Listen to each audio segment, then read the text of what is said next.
बराबर। देखिए होता क्या है, हाँ आप यही कह रहे हैं ना कि घर में कोई भी नेगेटिव सोचता है आपके बारे में और आपके भी उनके लिए फिर नेगेटिव थॉट चलते हैं, तो इसे कैसे अपने आप को बचाएं। बात सही है। आपने देखा होगा कई बार कि हम सड़क पे चल रहे हैं या हम ड्राइव कर रहे हैं और कोई सामने वाला सही ड्राइव नहीं कर रहा है तो हम उसको देख के गलत ड्राइविंग शुरू नहीं कर देते हैं। ये मोटे रूप से हमें समझ में आता है, अपने आप को हम बचा लेते हैं या हम साइड में खड़े हो जाएंगे या हम वहाँ से निकल जाएंगे, कुछ भी हम करेंगे लेकिन हम उससे जाके भिड़ेंगे नहीं, उसको हम टक्कर नहीं मारते हैं, है ना। या फिर जैसे मानो आप फुटपाथ पे चल रहे हैं, सामने से कोई गाड़ी आ रही है, गलत ड्राइव कर रहा है, तो हम क्या करते हैं, साइड हो जाते हैं। हम ये नहीं कहते कि मैं ही खड़ा रहूँगा। अगर मैं वहीं खड़ा रहूँ तो क्या है कि हाँ मेरा ओम शांति हो जाएगा। तो यहाँ पर मुझे क्या करना है, ऐसे ही घर पे हम सभी आत्माएं हैं और सभी क्या है, इस शरीर रूपी गाड़ी से इस सृष्टि रूपी सड़क पर घूम रहे हैं। तो यहाँ पर हमें ध्यान देना है कि किसी किसी ने पी हुई है, यानी ड्रिंक करके गाड़ी चला रहे हैं। अब ड्रिंक क्या की हुई है, यहाँ पे काम क्रोध मोह लोभ अहंकार की ड्रिंक है। ये वो शरीर वाली होती है, ये आत्मा की ड्रिंक है, मतलब जो मन को पिलाई हुई है। अब इसे पी कर वो ड्राइव करेंगे तो होगा क्या, इधर उधर को तो गाड़ी भगेगी ना। तो ऐसे में हम क्या करते हैं, अच्छा तुमने पी हुई है, ले मैं भी पी लेता हूँ। तो फिर क्या होता है, आपको पता है अगर सड़क पे दो गाड़ी ऐसी चले कि दोनों ने पी हुई है तो फिर एक्सीडेंट तो होएगा। तो यहाँ पर हमें ध्यान देना है कि घर में एक व्यक्ति ने ड्रिंक किया हुआ है तो मुझे अपने आप को बचाने के बारे में विचार करना है, ना कि उसे नीचा दिखाने या उसे हराने का। अगर मैं ये सब चक्कर में पड़ गया ना तो मेरा तो हो लिया, बस मैं तो गया काम से। तो मुझे क्या करना है अभी, तो मुझे अपने आप को बचाना है ना। तो बचाने के लिए अपने माइंड पे फोकस करेंगे। जब अपनी तरफ फोकस करेंगे तो जो आज एनर्जी उन्हें परास्त करने में लगी हुई है, उन्हें नीचा दिखाने में लगी हुई है, वह एनर्जी आपको ऊपर उठाने में लग जाएगी। ठीक है। देखो समस्या कुछ और नहीं है, कमज़ोर मन की रचना है। वो जो समस्या हमें दिख रही है ना, वो हमारे कमज़ोर मन का रिफ्लेक्शन बाहर नज़र आ रहा है। जैसे हम अपने मन को शक्तिशाली बना लेंगे तो खुशहाल जीवन या सफलता कुछ और नहीं, शक्तिशाली मन की रचना है। अपने मन पर ध्यान दीजिए, मन पर, मन बीज है। जितना इस बीज को वाटरिंग करेंगे ना, अपने आप देखेंगे घर संसार पूरा सुखी बन जाएगा। तो यहाँ पर सबसे ज़्यादा अपने आप को स्वयमानों से श्रृंगारित करो। अपने माइंड को बहुत सुंदर सुंदर स्वयमान दो। रात को सोने से पहले सवेरे उठते ही तो झड़ी लगा दो, लेकिन दिन भर में भी हर घंटे कुछ मिनट विशेष स्वमान पे फोकस करो, जितना फोकस उनके बारे में किया जा रहा है। हाँ मैं जानता हूँ शुरू में थोड़ा मुश्किल होगा, क्योंकि अभी अभ्यास हो गया है उनसे भिड़ने का। तो अभी क्या करना है, थोड़ा सा अटेंशन के साथ, जैसे शुरू में गाड़ी ड्राइव करते हैं तो कैसे पूरा अटेंशन रखते हैं, बिल्कुल आंखें वहीं लगा के रखेंगे ना, फिर जब चलाते हैं लेकिन फिर आदत पड़ जाती है। तो ऐसे ही थोड़ा अटेंशन रखना है। जैसे माइंड उनके बारे में सोचे तो अपने माइंड से बात करे, हे मेरे मन तुम तो बहुत प्यारे हो, बहुत शक्तिशाली हो, तुम्हें तो परमात्म ज्ञान है, इन्हें तो ज्ञान भी नहीं है, तुम किससे भिड़ रहे हो। हे मेरे मन तुम्हारा तो काम है इन मनों को शांति का दाम देना, प्रेम का दाम देना, तुम अपना कार्य करते रहो। बात करती मन शांत हो जाएगा।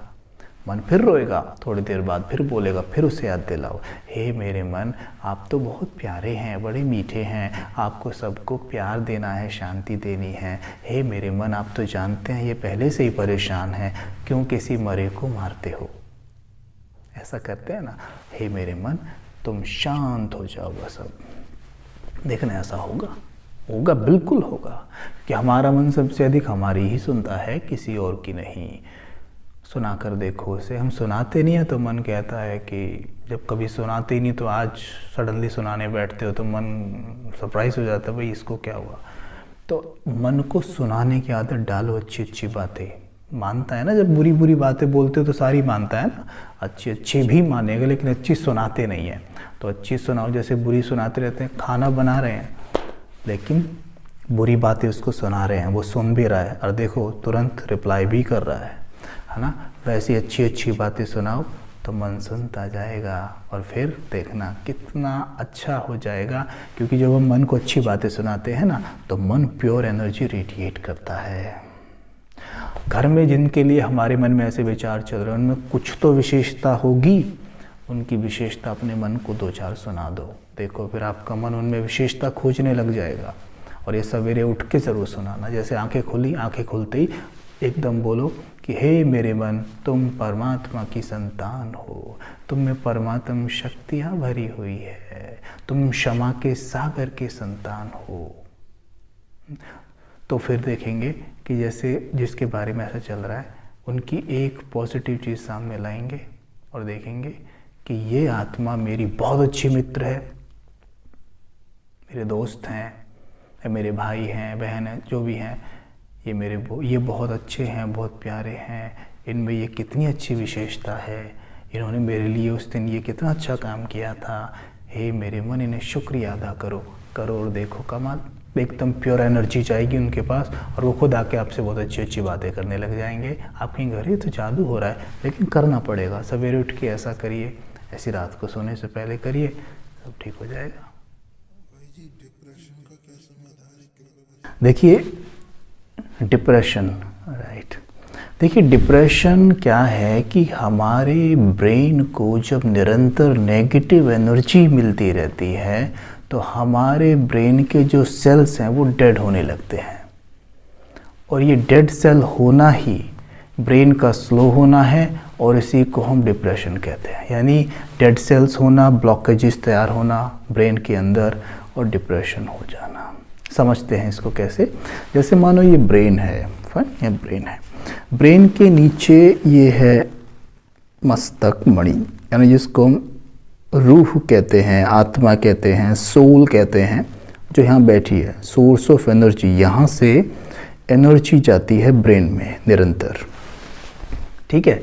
तो यहाँ से एनर्जी ब्रेन में जाती है। अब मानिए कि मैं बहुत अच्छे थॉट क्रिएट करता हूँ, बहुत डिवाइन पावरफुल थॉट क्रिएट करता हूँ, तो मुझसे बहुत डिवाइन प्योर एनर्जी निकल के मेरे ब्रेन में जाती है और एक एक सेल में समाती जाती है।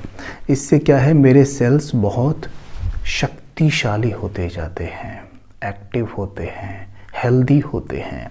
और वहीं जब मैं नेगेटिव थॉट क्रिएट करता हूँ, जैसे कि मानो मैं गुस्सा करता हूँ, ईर्ष्या रखता हूँ, नफ़रत करता हूँ, है ना, बदले की भावना रखता हूँ, किसी को हराने का थॉट रखता हूँ, नीचा दिखाने का विचार करता हूँ, तो मुझसे एकदम से डार्क एनर्जी निकलती है और मेरे ब्रेन को स्पर्श करती है।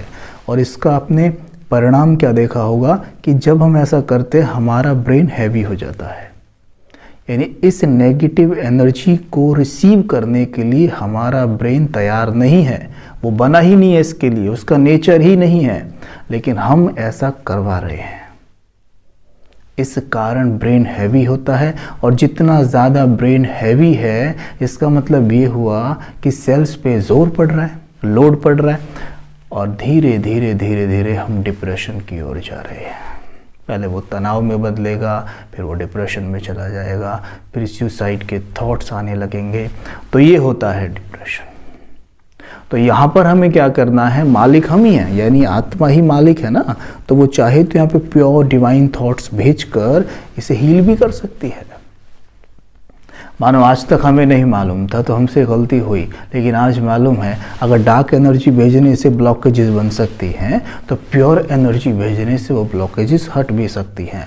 ऐसे हमारे पास तो लाखों उदाहरण हैं। यहाँ पर कितने कितने भाई बहन आते हैं। अभी एक भाई का उदाहरण देते हैं, वो तो हमारे करीबी ही हैं। तो पिछले काफ़ी समय से वो डिप्रेशंस की दवाइयाँ खा रहे थे, बता रहे थे, वहाँ से दवाई लेके आते हैं, लंबी लंबी लाइनों में पहले खड़े होते हैं और फिर इतने सारे लोग आते हैं वहाँ पे, सबको डिप्रेशन। फिर मैं लाइन में खड़ा रहता हूँ, सवेरे से शाम तक जाके मेरा नंबर आता है। कुछ गवर्नमेंट हॉस्पिटल की बात कर रहे थे। तो यहाँ पर वो आए, 7 डेज़ कोर्स किया उन्हें अच्छा लगा, बहुत अच्छा लगा। 7 डेज़ कोर्स करने के बाद रेगुलर जो परमात्म महावाक्य डेली जो 2 पेज के परमात्म महावाक्य आते हैं उन्होंने वो पढ़ने सुनने शुरू किए, बहुत अच्छे लगे। मेडिटेशन करना शुरू किया, मैं भी हैरान रह गया। 1 महीने में जो चेहरे पे रोशनी आई है, चेहरे पे जो तेज आया है और जो सब दवाइयाँ छूट गई, मैं बहुत आश्चर्य में, मुझे भी खुद लगा भाई वाकई भगवान को जादूगर क्यों कहते हैं, आप देखिए। तो मुझे बड़ी खुशी होती है जब हम उनको देखते हैं, तो ऐसा है। लेकिन यहाँ सिर्फ आना काफ़ी नहीं है, 7 डेज़ कोर्स दिल से करना, अटेंशन के साथ। जैसे बच्चों कहते हैं ना बेटा स्कूल जाते हो ना ध्यान से पढ़ना, ऐसे ही ध्यान से पढ़ना होता है, उसे उतारना होता है। फिर परमात्म महावाक्यों को रोज़ जो आधे घंटे, ज़्यादा नहीं, सवेरे स्टडी करने होते हैं बड़े प्यार से। तो ये क्या होता है, माइंड की ये डोज है। जैसे तन को भोजन देते हो ना सवेरे हेल्दी, जैसे फ्रूट्स के लिए बोला जाता है सवेरे फ्रूट्स लो या वेजिटेबल्स लो, हैवी फूड मत लो, वैसे ही मन का ये डोज है जो सवेरे सवेरे हमें देना चाहिए। लेकिन अज्ञानतावश कई बार हम मन को कुछ भी खिला देते हैं। कोई तो न्यूज़पेपर ही पढ़ने लगता है, कोई न्यूज़ चैनल देख रहा है, कोई कुछ नहीं देख रहा तो आपस में ही तीसरे व्यक्ति के बारे में नेगेटिव बातें शुरू कर देते हैं। तो सवेरे सवेरे मन को ये वाला टॉनिक मिला, मन क्या करता है, फिर नेगेटिव एनर्जी रेडिएट कर ब्रेन को भेज देता है। फिर ब्रेन में वही होता है। ब्रेन के साथ तो आत्मा ने 24 घंटे रहना है ना, उसके नीचे ही बैठी हुई है। तो यहाँ पर विशेष ध्यान देना है कि हमें अपनी डाइट को चेंज कर देना है। देखिए होता क्या है, इस बात को समझते हैं हम कि हमारा जो मन है ना, जब सोचता है, जैसे नॉर्मली हम अभी सोच रहे हैं, अभी हम बैठे हुए हैं ना यहाँ पर, जिस स्पीड पे हमारे विचार चल रहे हैं, तो इसको नॉर्मली कहा जाता है बीटा स्टेज, यानी जिसमें मन 20 से 30 विचार पर मिनट करता है। वेरी करता है, 20 से 30 विचार पर मिनट हो जाता है। लेकिन अगर किसी के थॉट यहाँ भी बैठकर बहुत तेज़ चल रहे हों, वैसा तो ऐसा है नहीं, आप बड़ी अटेंशन के साथ बैठे हुए हैं सभी, लेकिन अगर किसी के चल रहे हैं तो उसको बीटा प्लस कहा जाता है, जिसके 30 के ऊपर 40 के ऊपर भी चले जाते हैं। जैसे जो डिप्रेशन में होते हैं, या कभी हम बहुत एंग्जाइटी में हैं, या मन बहुत तेज़ दौड़ रहा है, तभी ऐसा होता है। जितना मन तेज़ दौड़ता है उतना हमारे संकल्प कमज़ोर होते हैं। इसलिए देखना, कभी भी तेज़ दौड़ता मन कभी भी सही विचार कर ही नहीं सकता है, कहते हैं ना। इसलिए पहले शांत हो जाओ, फिर बात करेंगे, है ना।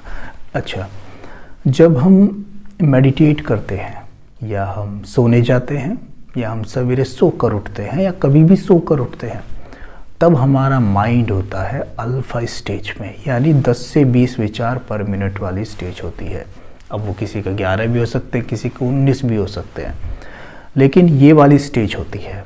अब इस स्टेज में हमें अपने माइंड की प्रोग्रामिंग करनी चाहिए। जब हम अपने माइंड को कहेंगे कि हे मेरे मन, आप बहुत शक्तिशाली हो, माइंड विल एक्सेप्ट इट। लेकिन अगर आप बीटा स्टेज में हैं, जब आपका माइंड थोड़ा तेज चल रहा है, या बीटा प्लस में है, तब कितना भी कह दीजिए हे मेरे मन आप शक्तिशाली, हम स्वीकार ही नहीं करेगा। ये ऐसे हो जाएगा जैसे बहुत तेज ट्रेन आ रही हो, स्टेशन से गुजरे, और आप उसमें सामान अंदर फेंकना चाहें तो क्या होगा, हाथ से सामान तो छूट जाएगा आपके, लेकिन ट्रेन में अंदर मुश्किल है जाना, वो नीचे पटरियों पे जाके गिरेगा, है ना। तो ऐसे ही जब मन बहुत तेज़ दौड़ रहा है तो आप उसको कोई भी थॉट देंगे ना, वो रिसीव नहीं करता है, नीचे ही गिर जाते हैं वो सब। तो यहाँ पर क्या है कि जैसे ट्रेन धीरे धीरे स्लो होती है, ऐसे माइंड भी धीरे धीरे स्लो होता है। तो उसको स्लो करें और स्लो रखने की फिर आदत डालें, उसको धीमे धीमे चलाएं इस वाली ट्रेन को। तो यहाँ पर जैसे ही माइंड स्लो हो गया है, एक तो नेचुरली हो रहा है, कब सोने जा रहे हैं, जब सोने लगे हैं, एक सवेरे उठे तब भी नेचुरली हो रहा है। तो ये ट्रेन उस वक्त बिल्कुल स्लो है, डालिए इसमें थॉट्स रूपी सामान, ये डालिए, ठीक है। एक जब मेडिटेट कर रहे हैं तब स्लो हो रहा है, अच्छे अच्छे सामान डालते जाइए, डालते जाइए, डालते जाइए। तो ये क्या है, हमारा माइंड पूरी तरह से रिसीव कर लेगा और इस पर काम शुरू कर देता है। अल्फ़ा के बाद आती है थीटा स्टेज। इसमें होते हैं 5 से 10 विचार पर मिनट। ये ऑलमोस्ट अनकॉन्शियस स्टेज है। अभी जो इससे पहले बताई अल्फ़ा, ये सब कॉन्शियस वाली है, लेकिन ये अनकॉन्शियस है, इसमें आप माइंड की प्रोग्रामिंग नहीं कर सकते, इसमें लगभग हम बेहोशी होते हैं, मतलब जब हम सो जाते हैं, तो यहाँ माइंड की प्रोग्रामिंग नहीं हो सकती। लेकिन अगर इससे पहली वाली जो स्टेज थी अल्फ़ा, उसमें अगर आपने माइंड की प्रोग्रामिंग की है, यानी सोते सोते माइंड को कुछ अच्छे थॉट दिए हैं, तो वो थॉट्स यहाँ पर भी जो अभी बोला अनकॉन्शियस वाला, बेहोशी वाली स्थिति में अपना काम करते रहते हैं। अगर व्यर्थ चला गया ना गलती से, माना सोने गए हैं और सोते सोते ऐसे और किसी व्यर्थ का भी व्यर्थ चल रहा है, तो वो अपना काम करता रहता है। और फिर आती है लास्ट स्टेज डेल्टा, जिसको कहते हैं 0.5 to 5 थॉट पर मिनट, यानी कि ऑलमोस्ट डेड, ऑलमोस्ट यानी बिल्कुल गहरी नींद, बिल्कुल गहरी नींद में जब चले जाते हैं, तो ये है। तो यहाँ पर तो कोई चांस ही नहीं है प्रोग्रामिंग का, लेकिन अगर प्रोग्रामिंग अल्फ़ा स्टेज में कर ली तो इस समय पर उसका रिज़ल्ट बहुत अच्छा निकल कर आएगा। जब हम ऑलमोस्ट डेड स्टेज में होते हैं, माइंड अपना अच्छा काम करता है, वहाँ पे 5 थॉट पर मिनट तो वहाँ भी चला सकता है। तो यहाँ पर गौर करेंगे हम कि अपने माइंड को समझें और माइंड को सही समय पर सही थॉट्स दें, यानी अल्फ़ा स्टेज में थॉट्स दें। जब हम सोने जाएं, कभी भी उस समय को ऐसे ही व्यर्थ नहीं गंवाना, जब तक नींद ना आ जाए, जब तक एक स्वमान को पकड़कर देते रहो धीरे धीरे, और उसे हल्के से विजुअलाइज करने की कोशिश करते रहिए। जैसे मानिए कि जैसे मानो आपको सफलता चाहिए, इंटरव्यू आपको पास करना है, क्लियर करना है, या एग्ज़ाम देना है, कोई भी, तो उसी तरह का स्वमान हम ले सकते हैं। जैसे हम ले सकते हैं कि मैं शक्तिशाली सफलता मूर्त आत्मा हूँ, या मैं मास्टर सर्वशक्तिमान सफलता मूर्त हूँ। तो मैं सवेरे उठते ही और रात को सोने से पहले इस स्वमान का अभ्यास करूँ। ये एफर्मेशन मेरे लिए मैजिकल काम कर सकता है। तो सोने का जा रहे हैं तो दोहराएं, मैं मास्टर सर्वशक्तिमान आत्मा हूँ। भ्रकुटी के मध्य, जहाँ बताया था ब्रेन के नीचे आत्मा बैठी होती है, वहाँ पर देखें एक सितारा, बहुत प्यारा डायमंड चमकता हुआ, बहुत प्यारा। और अपने आप को वही समझें, जैसे अपने आप को ये बॉडी समझते हो ना, तो फिट हो चुका है। जैसे ही अपना नाम आता होगा तो पिक्चर सामने ये बॉडी की आ जाएगी, है ना। ऐसी किसी और का नाम आएगा तो उसकी बॉडी की पिक्चर सामने आ जाती है। लेकिन अभी सोचो, अपना नाम ही पुकार के देखो, चलो तो अपना नाम पुकारो और पिक्चर सामने लेकर आओ एक स्टार की, सितारा, और वो कहाँ बैठा है, मस्तक के बीच। ये पक्का करो कि I am not this body, I am a soul, point of light और डिवाइन एनर्जी, मस्तक के बीच बैठी हुई हूँ, बहुत दिव्य डिवाइन, यहाँ बैठी हूँ अंदर। देखो, इतना सोचते ही कितना हल्का लगने लग गया ना। क्यों? क्योंकि मुझसे अब बहुत प्योर एनर्जी मेरे ब्रेन को जा रही है ना। तो ऐसे स्वयं से बातें करें रात को सोने से पहले। मैं बहुत पावरफुल हूँ, मुझसे लाल किरणें मेरे ब्रेन में जा रही हैं। अंदर देखें, मैं सफलता मूर्त हूँ। देखिए, मुझसे गोल्डन किरणें मेरे ब्रेन में जा रही हैं। ये गोल्डन किरणें चारों ओर फैल रही हैं, दूर दूर तक जा रही हैं। अब ऐसे विघ्न आते हैं जो आपको सफलता मिलने नहीं देते। आसपास देख लें, 2-4 ब्लैक बॉल्स, और ये गोल्डन किरणें निकलकर उन ब्लैक बॉल्स को नष्ट कर रही हैं। ये विघ्न है जीवन के, नष्ट हो रहे हैं। मैं दिव्य हूं, सफलता मूर्त हूं। और फिर ये किरणें वहाँ पहुँचा दे जहाँ आपको इंटरव्यू देना है, एग्ज़ाम देना है, कोई मीटिंग करनी है। वहाँ पे देख लें, कई सारे लोग बैठे हैं, आत्माओं को देखें, वहाँ पर ये किरणें उनके ऊपर पड़ रही हैं, उनके चित्त को शांत कर रही हैं। और अपने आप को उस मीटिंग में विजुअलाइज करें, अपने आप को देखें, मैं ऐसे बात कर रहा हूँ, शांति से, प्रेम से, मैत्रीपूर्ण व्यवहार। देखेंगे मीटिंग ऐसी होगी। बड़ा आसान है। तो इस तरीके से ये है सारे खेल। तो इन्हें हमें समझना है, जानना है। और जितना ज़्यादा हम इन्हें समझते जाएंगे, अभ्यास में लाते जाएंगे, उतने ज़्यादा अनुभवी मूर्त बनते जाएंगे। जितने अनुभवी होते जाएंगे उतना ज़्यादा आत्मविश्वास बढ़ता जाएगा, है ना। तो ये हो सकते हैं, बड़ी आसान है, इस तरीके से हम कर सकते हैं।